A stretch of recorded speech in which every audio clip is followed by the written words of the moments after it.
Okay, so let us practice some questions on integration. तो अगर आपको याद होगा हमने कल कुछ इंटीग्रल्स के प्रॉपर्टीज देखे थे, सम सिंपल फंक्शंस के इंटीग्रेशन के फॉर्मूला भी देखे थे, and I also give you some assignment to find out integrals of trigonometric functions. So let us solve some examples now. Evaluate the following integrals. तो पहला question है हमारे पास x raised to 8 dx है, इसका हमको इंटीग्रेशन सॉल्व करना है, right. तो we are suppose to solve this. Now you already know कि हम फॉर्मूला कौन सा यूज करेंगे. हमको इंटीग्रल फाइंड करना है x raised to 8 dx का. आपको याद होगा कि मैंने कल ही आपको x raised to n का इंटीग्रेशन का फॉर्मूला मैंने सिखाया था. x raised to n का इंटीग्रेशन का फॉर्मूला होता है x raised to n plus 1 upon n plus 1. Okay, plus constant of integration c होता है ऑब्वियसली, क्योंकि यहाँ पे लिमिट्स नहीं है इसलिए कांस्टेंट ऑफ इंटीग्रेशन c रहेगा. तो that is how you are suppose to solve this. तो आप x raised to 8 dx इसको आप सॉल्व करोगे x raised to 8 plus 1 upon 8 plus 1 plus c. मतलब ये आपके पास आएगा x raised to 9 upon 9. So you are going to get this x raised to 9 upon 9 plus c. ये मिल गया आपको सॉल्यूशन. तो बहुत सिंपल सा फॉर्मूला है. अब कहाँ पे यूज आता है, मैंने आपको पहले भी बताया था कि हम इसको यूज करने वाले हैं. तो बहुत बार फिजिक्स में आपको क्वेश्चंस आएंगे जहां पे आपको बोला होगा, फॉर एग्जांपल आपको अभी डेरिवेटिव पता है. Okay, just for an example बता रहा हूं. आपको पता है कि वेलोसिटी होता है derivative of distance, right. Okay, तो अगर आपको वेलोसिटी पता है, मतलब सॉरी, अगर आपको डिस्टेंस पता है तो आप डिस्टेंस का डेरिवेटिव निकाल के वेलोसिटी फाइंड कर सकते हो. उल्टा सोचो. सो इन दिस केस मान लो आपको x पता था, x is T square plus 2t plus 1 ऐसा कुछ था. आपको वेलोसिटी पूछा है तो आप बोलोगे v is equal to d x by d t. मतलब आप x का डेरिवेटिव लोगे और आपको वेलोसिटी मिल जाएगा यहाँ से d x by d t, right. तो you will just have to take derivative of x with respect to t. तो ये आ जाएगा 2t प्लस 2. ये मिल गया वेलोसिटी. आपको पूछा होगा velocity at t equal to 1 second कितना, तो 2 इंटू 1 प्लस 2 मतलब 4. आपको बोला होगा वेलोसिटी 2 सेकेंड कितना, तो 2 इंटू 2 4 प्लस 2 6. तो ऐसा फाइंड कर सकते हो. तो इसका उल्टा प्रोसेस भी है. मान लो कि हम लोगों को वेलोसिटी पता है और डिस्टेंस पूछा है, तो what you will do is आप बोलोगे therefore dx equal to v dt. मैंने सिर्फ इस dt को यहाँ पे शिफ्ट कर दिया, दैट्स इट, इतना ही मैंने किया है. फिर आप बोलोगे therefore x is equal to integration v dt. अब मान लो कि आपको v का फॉर्मूला दिया हुआ है, आपको बोला है v is equal to 2t plus 2, ऐसा दिया हुआ है आपको.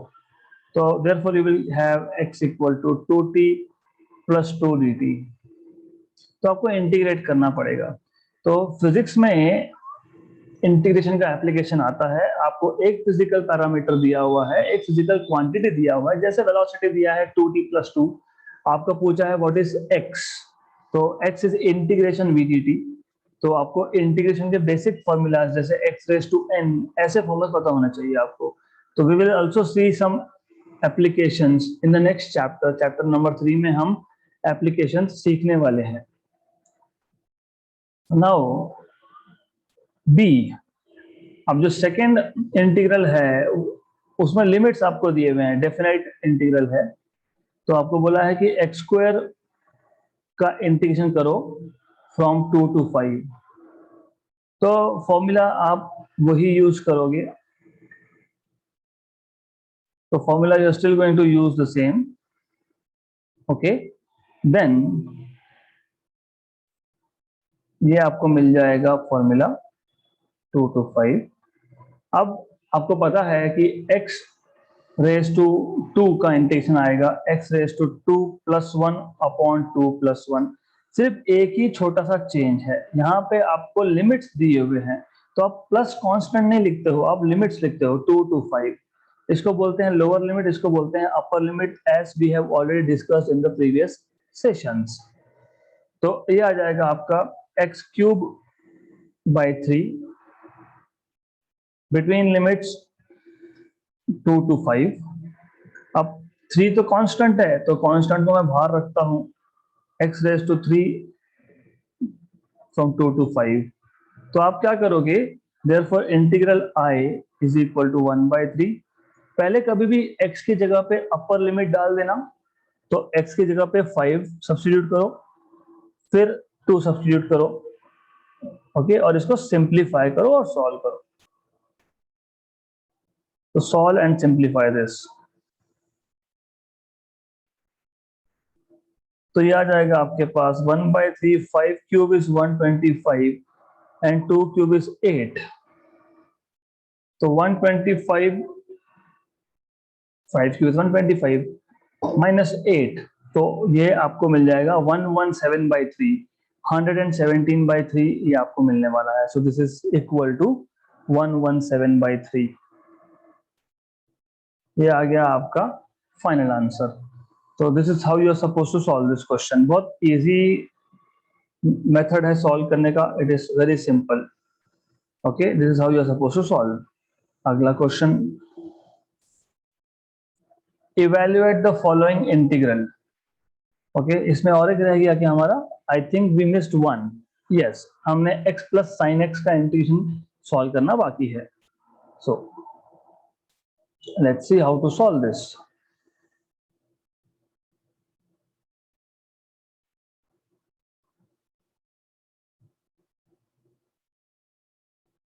ओके, तो third question, C question, integration of x plus sine x. तो आपको x प्लस साइन एक्स का इंटीग्रेशन करना है।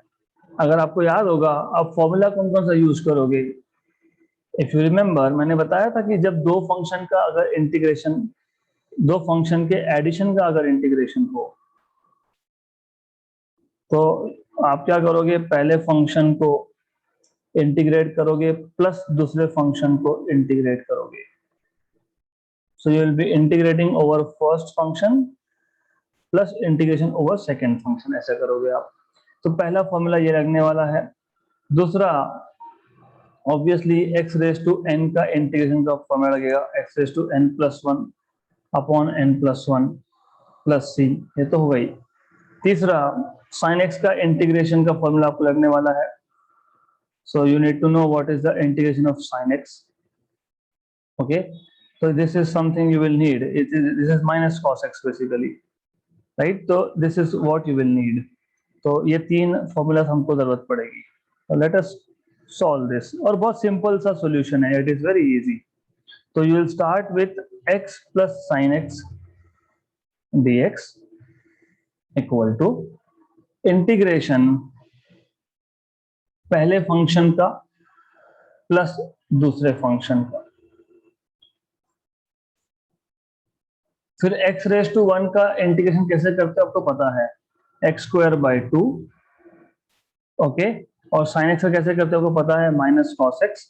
ओके, क्योंकि ये दोनों के दोनों, मतलब ये इंडेफिनिट इंटीग्रल है, तो plus constant c1 plus constant c2। मतलब मैंने क्या किया, मैंने जब x को इंटीग्रेट किया तब एक कांस्टेंट आ गया, ओके, और जब मैंने साइन एक्स को इंटीग्रेट किया तब एक कांस्टेंट आ गया। Okay, so this is how you are supposed to solve, right? Now you must remember one thing, अगर आपको याद है, डेरिवेटिव ऑफ cos x ये होता है minus sine x. Derivative of cos x is minus sin x, this is what you need to remember. Good. मैंने आपको बताया था कि डेरिवेटिव और इंटीग्रेशन अपोजिट ऑपरेशंस है, राइट? तो what I told you was कि आपको क्या करना है, आपको ये dx यहां पे लाना है, ये डेरिवेटिव हटाना है, remove this derivative and put integration. तो integration of sine x is minus cos x. Okay, this is what you need to remember. Alright, तो ये आपको मिल जाएगा। तो आपके पास आ जाएगा x²/2 minus cos x plus C1 plus C2। अब आपके पास दो कांस्टेंट है, फॉर एग्जांपल 2 है और 3 है, तो one constant plus other constant will give you new constant. किसी भी दो कांस्टेंट को ऐड करोगे तो एक नया कांस्टेंट मिलता है। If you add any two constant you get another constant. तो x²/2 minus cos x C1 plus C2 is another constant. So where C1 plus C2 is another constant C, तो आप ऐसा बोल सकते हो। ओके, तो दोनों कांस्टेंट को ऐड किया तो तीसरा कांस्टेंट मिला। This is how you suppose to solve this question. So this is how you are supposed to solve this question. तो ये आपका फाइनल आंसर आ गया। Okay, so this is the final answer, integration I is। अब बोलोगे I से क्यों denote कर रहा हूँ? हाँ, क्योंकि इतना बड़ा इंटीग्रेशन मुझे नहीं लिखना है। Integration of x plus sine x D x, मैं उसको I से डिनोट कर दूंगा, ठीक है, क्या फर्क पड़ता है। Okay, so this is how you are supposed to solve. Now let us solve exercise question. तो हमें जो एक्सरसाइज में दिया है वो क्वेश्चन हमको सॉल्व करने हैं।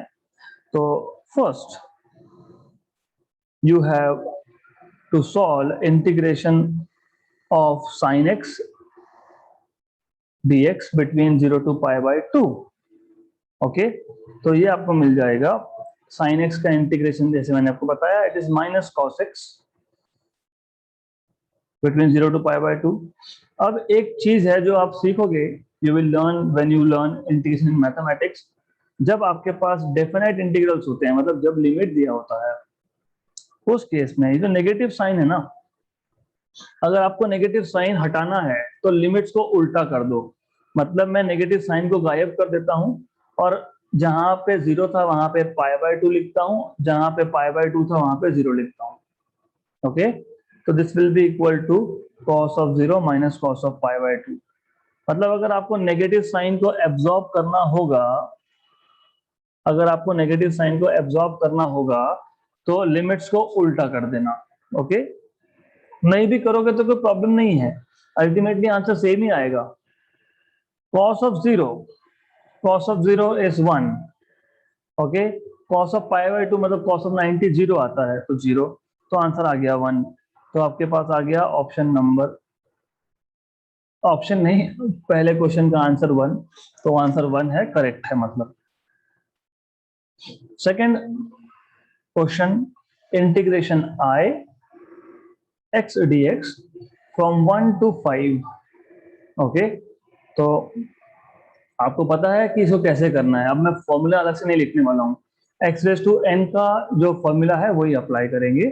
तो हम लोग लिखेंगे x²/2 फ्रॉम 1 to 5।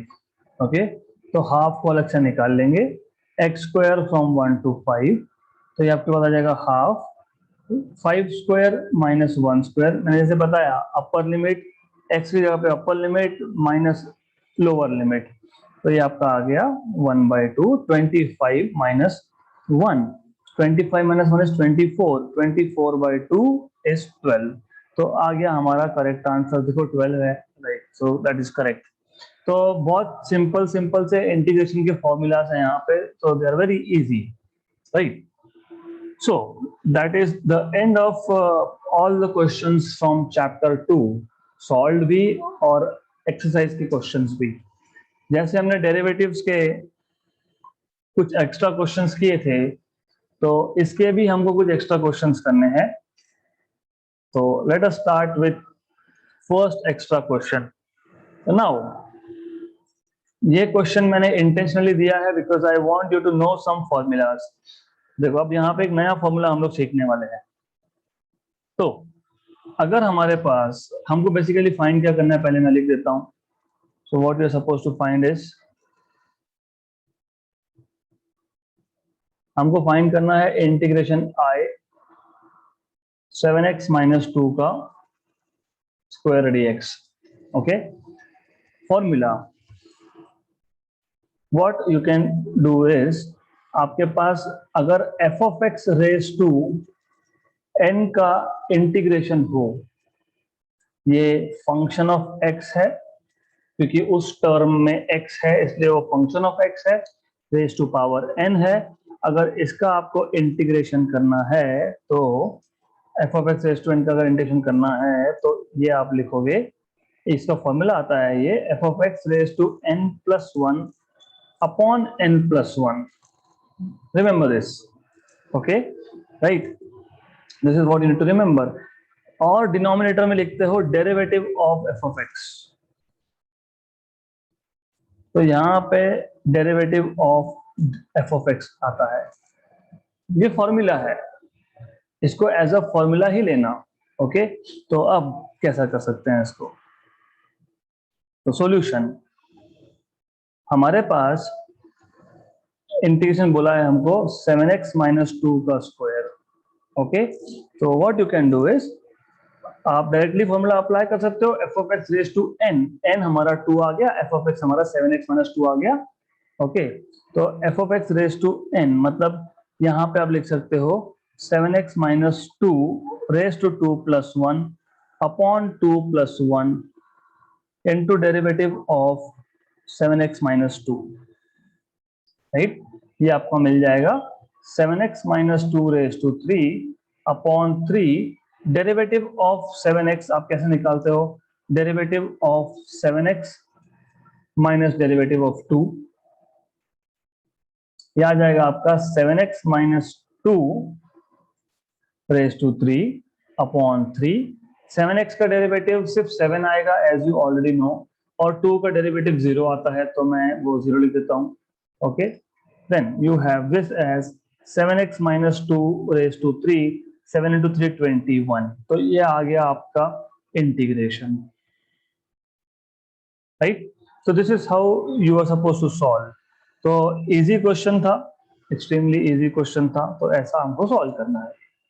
तो ये formulas what I want you two is note down this formulas. तो जो जो नए फॉर्मूलाज आप सीख रहे हो, जैसे मैंने डेरिवेटिव्स के केस में बताया था, that you have to put this down on a paper, और you will realise very soon, क्योंकि हम जब मोशन का स्टडी करेंगे और स्पेसिफिकली जब जेई नीट में मोशन का स्टडी करेंगे, तब आपको समझेगा कि why this formulas of integration and derivatives are so important. तो you need to know this. Next question, now on intention मैं थोड़ा सा लेवल यहाँ पे ले रहा हूं मैथमेटिक्स का, right. So do not worry, पहले दिन से आपका अगर ये प्रैक्टिस होगा, we are still in 11th, तो 12वीं आते आते you will be expert in solving integration and derivative orally. इसीलिए it is important for you to start practising now. तो अब आपके पास एक फंक्शन है जिसका आपको इंटीग्रेशन करना है, तो ये है आपके पास integration of 11 minus T by 3 raise to 7 plus 4t plus 5 raise to 4 dt,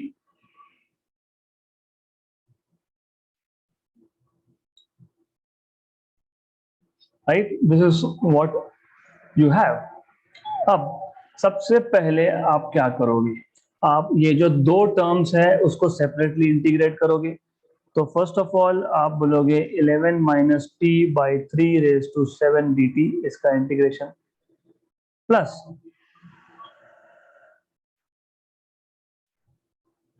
integration of 4t plus 5 raise to 4 dt,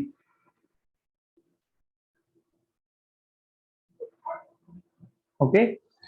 now मैंने अभी अभी आपको बताया f of x raise to n का इंटीग्रेशन कैसे करते हैं। यहाँ पे x की जगह पे t है, तो integration of f of t raise to n का इंटीग्रेशन कैसे करते हो, f of t raise to n plus one upon n plus one into derivative of function.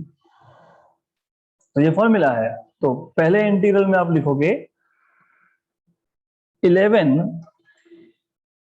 Minus T by 3 raise to 7 plus 1 upon 7 plus 1 into derivative of 11 minus t by 3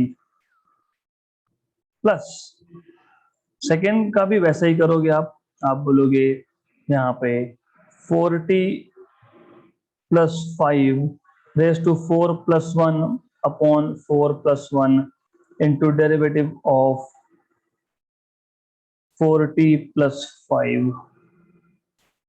Okay, this is what you're going to have, right? तो ये आपको मिल जाएगा equal to 11 minus t by 3 raise to 8 upon 8. यहाँ पे 11 constant है, पहले term का डेरिवेटिव 0 आएगा, दूसरे टर्म में t बाई 3 है, तो मैं फिर भी स्टेप्स लिख देता हूँ, no issues. Derivative of 11 minus derivative of t by 3 plus second term में आपको मिलेगा 4t plus 5 raise to 5 upon 5 into derivative of 4t plus derivative of 5, right? This is equal to, ये आ गया आपका 11 minus t by 3 sorry for this, raise to 8 upon 8. 11 constant है, उसका derivative 0, minus 1 by 3 constant, ये outside है, और derivative of t with respect to t 1 होता है, ये हमने ऑलरेडी एग्जांपल सॉल्व किए हैं. Plus 4t plus 5 raise to 5 upon 5. 4t का डेरिवेटिव सिर्फ 4 आएगा और 5 कांस्टेंट का डेरिवेटिव 0 आएगा. This is equal to 11 minus t by 3 raise to 8 upon, ये माइनस 8 बाई 3 आ गया, ये 3 ऊपर चले गया, plus 4t plus 5 raise to 5 upon 20. Of course मैंने अगर यहाँ पे कांस्टेंट ऑफ इंटीग्रेशन नहीं लिखा है तो वो लिखना पड़ेगा, उसमें कोई डाउट नहीं है दैट जब जब लिमिट नहीं होंगे तब तब आपको कांस्टेंट ऑफ इंटीग्रेशन लिखना है. हर एक क्वेश्चन में लिखना है जहां जहां पे लिमिट्स नहीं है. तो यहाँ पे भी I will write down constant of integration of course. तो यहाँ पे भी मैं कांस्टेंट ऑफ इंटीग्रेशन लिख दूंगा. तो जब जब आपको लिमिट्स नहीं दिए होंगे तब तब आपको हर बार कांस्टेंट ऑफ इंटीग्रेशन लिखना ही पड़ेगा. It is compulsory.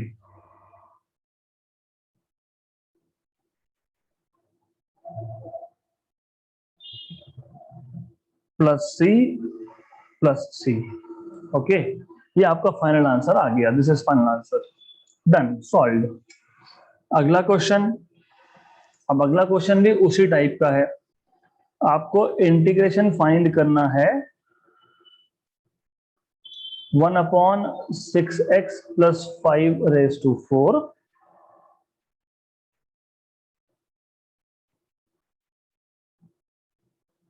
Plus minus 1 upon 8 minus 3x raise to 9 का. तो ये इंटीग्रेशन आप फाइंड करने के लिए क्या करोगे? तो सबसे पहले नॉर्मल जो मेथड है कि दोनों टर्म्स को सेपरेट करो, तो दोनों टर्म्स को सेपरेट करके इंडिविजुअल इंटीग्रेशन करो. ओके, तो 1 upon 6x plus 5 raise to 4 dx minus integration of 1 upon 8 minus 3x raise to 9 dx. Okay, now हमने तो f of x raise to n का इंटीग्रेशन सीखा है ना, बट हमने 1 upon f of x raise to n का integration नहीं देखा. तो हम लोग क्या करेंगे, हम लोग सिर्फ ये जो नीचे पावर 4 है उसको ऊपर लाके माइनस कर देंगे. तो 6x plus 5 raise to minus 4 dx minus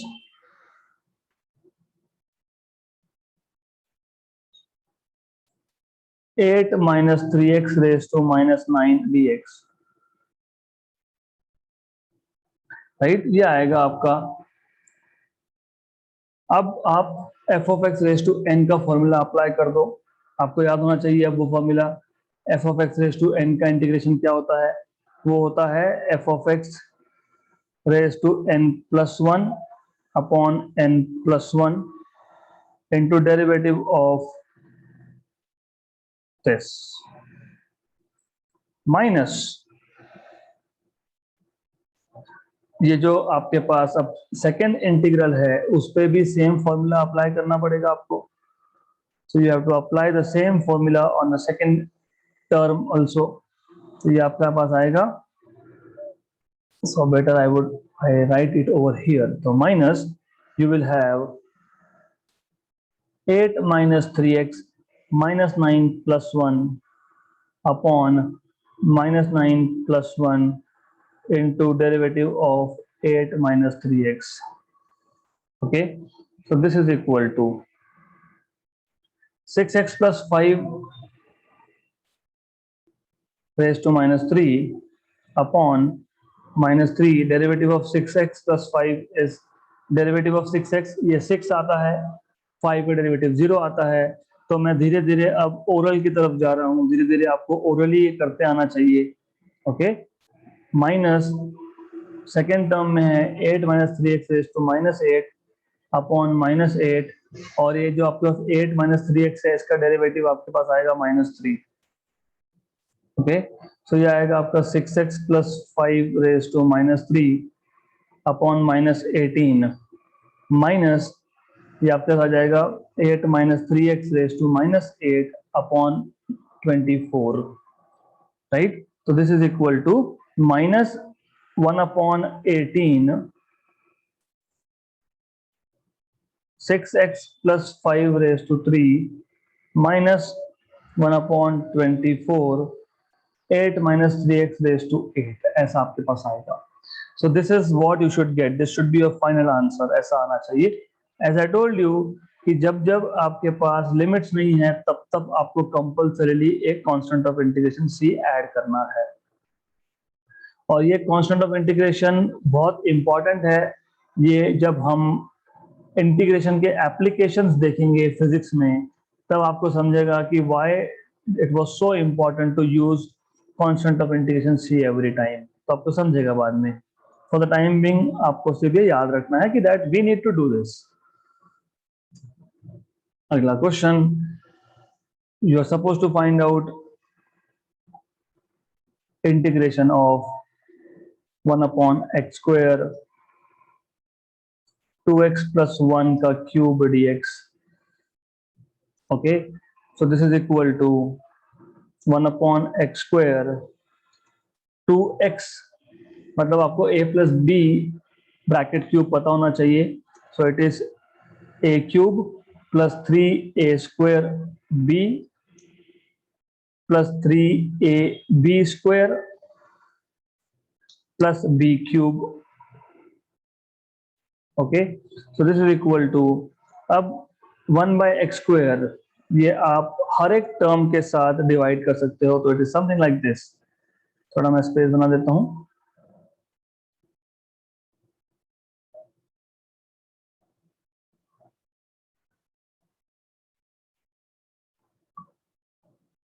okay, no issues, ठीक है, गुड. तो अब क्या करेंगे, ये 1 बाय एक्स स्क्वायर हर एक टर्म से डिवाइड हो जाएगा. तो 2x का क्यूब मतलब 2 cube is 8, 8x cube by x square plus 3, 2 square is 4, 4x square by x square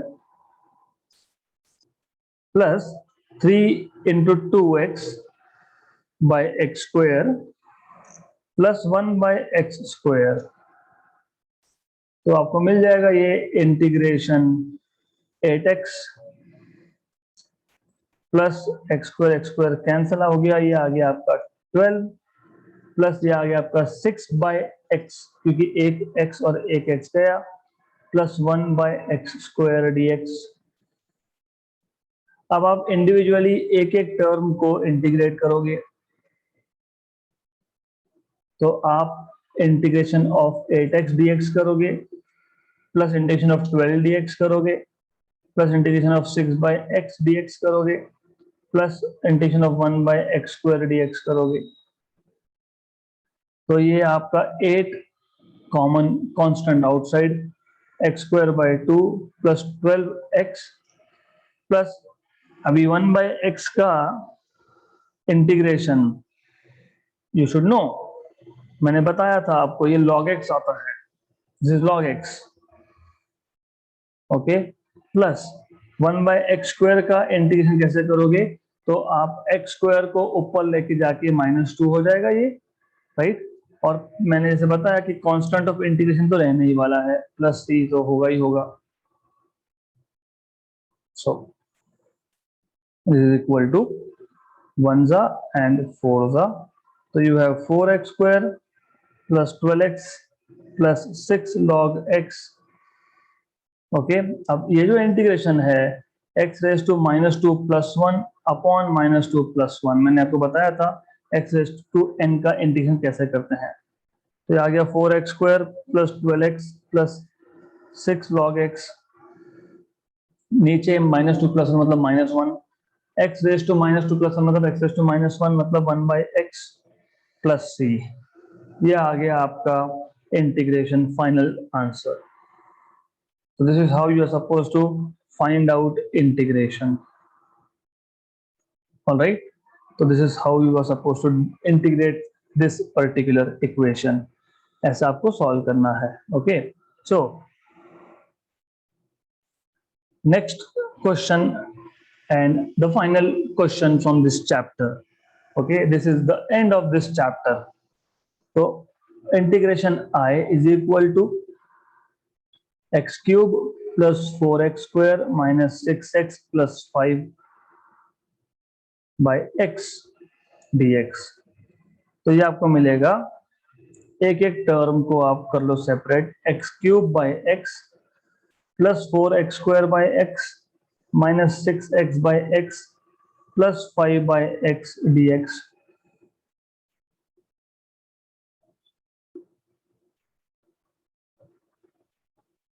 तो ये आ जाएगा आपके पास x² प्लस ये और ये कैंसल 4x माइनस ये और ये भी cancel 6 plus 5 by x dx। तो ये आपको मिलेगा पहले टर्म का इंटीग्रेशन प्लस सेकेंड टर्म का इंटीग्रेशन में से मैंने ऑलरेडी 4 कांस्टेंट को बाहर ही निकाल लिया, -6 कांस्टेंट था बाहर निकाल लिया, प्लस 5 कांस्टेंट था इसको भी बाहर निकाल लिया, इंटीग्रेट कर दिया। ओके, तो now you will be solving this. x² मतलब x³ by 3 plus 4x² by 2 -6x। मैं सिर्फ अब एक एक बार इंटीग्रेट करते जा रहा हूं। इसका x⁻n का फॉर्मूला, x⁻n का इंटीग्रेशन क्या आता है, x⁻n+1 अपॉन n+1। तो मैंने वो सॉल्व करके डायरेक्टली लिखा है। सिमिलरली यहाँ पे जो x है इसका इंटीग्रेशन को भी सॉल्व करूंगा तो मुझे मिलेगा x² बाई 2, तो मैंने वो लिख दिया, राइट। देन दिस इज +5 और 1/x का मैंने आपको बताया कि log x आता है plus a constant of integration c। तो ये आ गया आपका फाइनल आंसर। तो ये 1 जा, ये 2 जा, तो you will get this as finally x³ by 3 plus 2x² minus 6x plus 5 log x plus constant of integration c। ओके, तो इंटीग्रेशन में इससे भी डिफिकल्ट चीजें फंक्शंस आते हैं, but as I told you my purpose was to tell you required mathematics for physics. तो हम लोगों के फिजिक्स के प्रॉब्लम सॉल्व करने के लिए जो जो हमने डेरिवेटिव्स और इंटीग्रेशन में लिया है, इतना हमको लगने वाला है जब हम नीट JEE का प्रिपरेशन करेंगे। तो उस केस में we will need this kind of integration and derivatives of some standard functions. So what we have done so far today, हमने इंटीग्रेशन के प्रॉब्लम सॉल्व किए। जहां जहां पे फॉर्मूलास हमको पहले एग्जांपल्स में लग रहे थे तो मैंने वहां बता दिया, यहाँ पे ये फॉर्मूला लगेगा, यहाँ पे ये यूज होगा। कहीं पे हमने नया फॉर्मूला भी इंट्रोड्यूस किया है तो that you also know, right. So this is all that is expected from your side. This is all what you will need for physics. So mathematical methods, chapter number 2. And by the way, that was mathematical methods for physics. तो physics में जो math लगता है वो हमने देखा, vectors, derivatives, integration, and trigonometry लगता ही है, that is by default expected, you must know if you are going for science. Okay, so that's it with chapter 2.